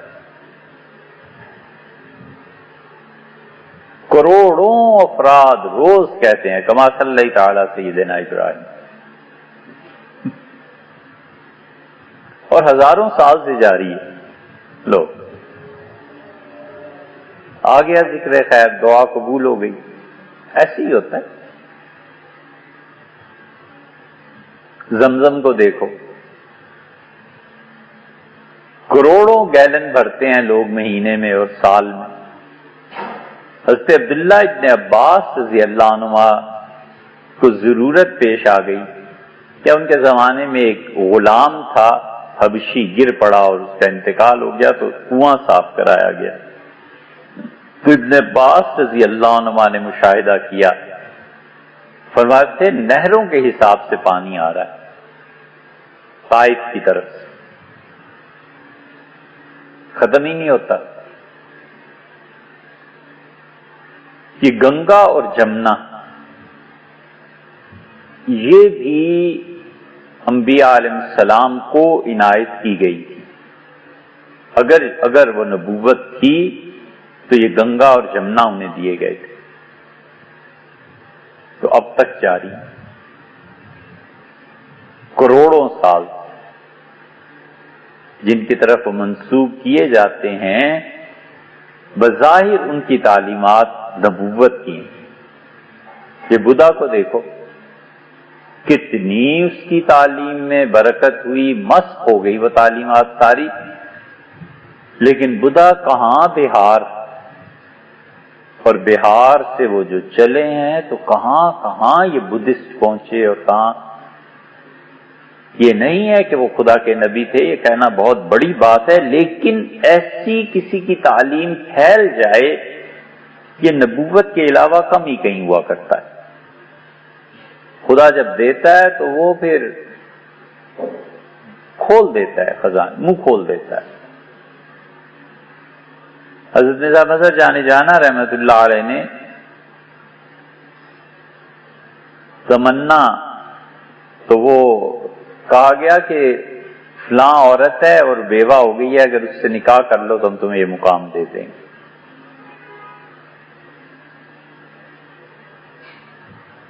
وہاں روم نے مثنوی میں بھی لکھا ہے، وہاں لکھا ہے کہ ایک مرید تھا، اپنے شیخ کے گھر آیا، دروازہ کٹکھٹایا تو اندر سے آواز بڑی کرخت آئی کہ کون ہو؟ اس نے کہا میں فلاں فلاں حضرت کا مرید.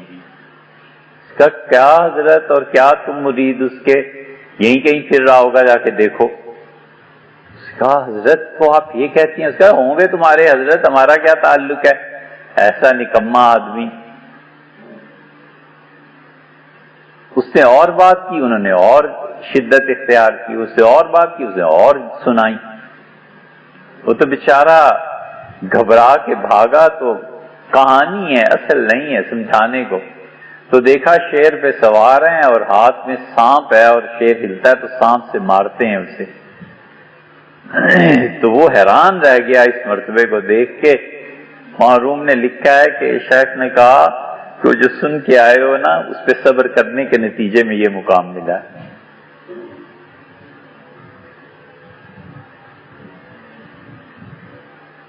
اللہ بچائے بھی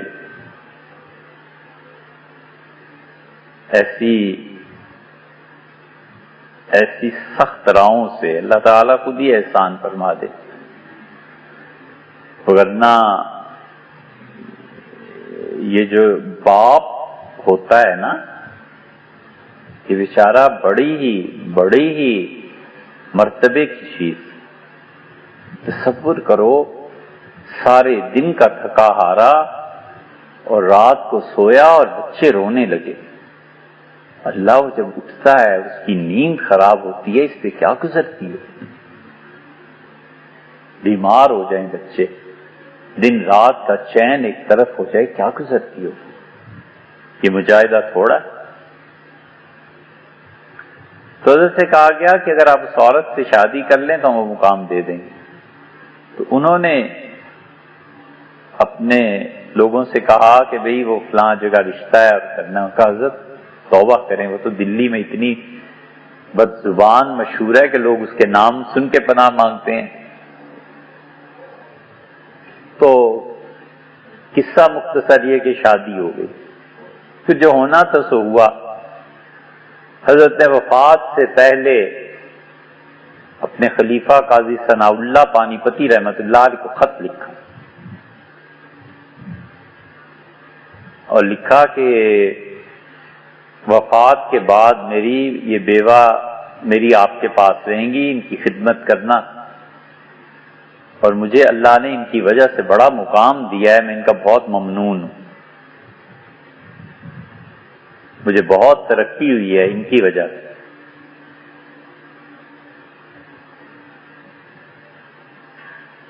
اور حد یہ ہو گئی کہ انہوں نے لکھوایا کہ یہ لکھ کے دیں کہ آپ کی وفات کے بعد آپ کی قبر بھی میری مرضی سے ہوگی. یہ نہ ہو مرید اور خلفاء کہیں اور دفن کرنا چاہیں تو اس وقت میں بے بس ہو جاؤں. حضرت لکھ کے دیا کہ جہاں آپ چاہیں گی وہیں تدفین ہوگی. انہوں نے 1.5-2 مرلے جگہ تھی, اپنے گھر کی بیٹھک میں ہی حضرت کی تدفین کرے. کہا یہیں دفن کرو. سارے خلفاء پریشان, لیکن انہوں نے کہا یہ وصیت نامہ دکھاؤ, یہ میں نے حضرت سے لکھوا لیا. چپ ہو گئے سارے, کیا کرتے. یہ تو پھر حضرت غلام علی صاحب رحمۃ اللہ علیہ نے پھر باقی چیزیں خریدیں اور خانقاہ کی توسیع ہوئی.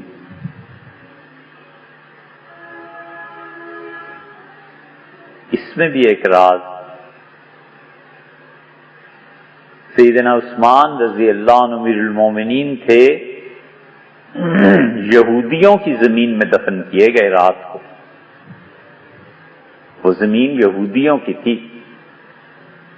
یہ جو خارجی اور باغی تھے نا, انہوں نے کہا یہ شخص اس قابل نہیں ہے کہ جنت البقیع میں دفن کیا جائے. بقیع میں پاک لوگ دفن ہوں گے, صحابہ کرام رضی اللہ عنہم, یہ اس قابل ہی نہیں. یہ تو اس سے معاویہ رضی اللہ عنہ کی حکمت دانش مندی تھی کہ وہ فوراً پہنچے اور انہوں نے یہودی سے وہ زمین خرید لی جہاں قبر تھی. انہوں نے کہا ایسے نہ ہو کہ یہودیوں کی زمین میں ہی قبر رہ جائے اور قیامت تک داغ آئے اور یہودی اس زمین کو نہ ہمارے ہاتھ بیچے. اس میں بھی ایک راز کیوں ہوتا ہے. اچھا چھوڑو یار. حضرت مرزا مظہر جان جانا رحمت اللہ علیہ نے, کسی نے وفات سے یا کسی نے کہا کہ حضرت گھر خرید لیں. خریدنا ہی چاہیے. حضور صلی اللہ علیہ وسلم نے بھی سب سے پہلے اپنی ازواج مطہرات کے لیے گھر بنوائے تھے. کیا جملہ فرمایا, کیا خوبصورت بات کی. کرائے کے گھر میں تھے, پھر بیوی کے گھر میں یہ آ گئے, پھر اہلیہ نے اور پابندیاں لگا دیں. تو فرمایا کہ چھوڑ کر مرنے کے لیے اپنا اور کرائے کا گھر دونوں برابر. مر کے چھوڑ ہی جانا ہے نا, تو جنازہ اپنے گھر سے نکلا یا کرائے کے گھر سے نکلا, میرے لیے دونوں ہی برابر. اس لیے آدمی جب اپنی سرگرمیوں کا مرکز اللہ کو بنائے تو ایک الگ فلسفہ زندگی ہے, اور انسان کو بنائے تو ایک الگ فلسفہ زندگی. انسان کو بناتا ہے تو ہر حوالے سے اسی کو سوچتا ہے, اللہ کو بناتا ہے تو پھر ہر حوالے سے اللہ ہی کو سوچتا ہے.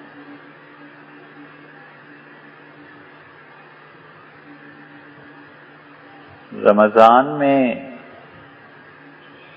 انشاءاللہ مسجد میں بات چیت ہوگی.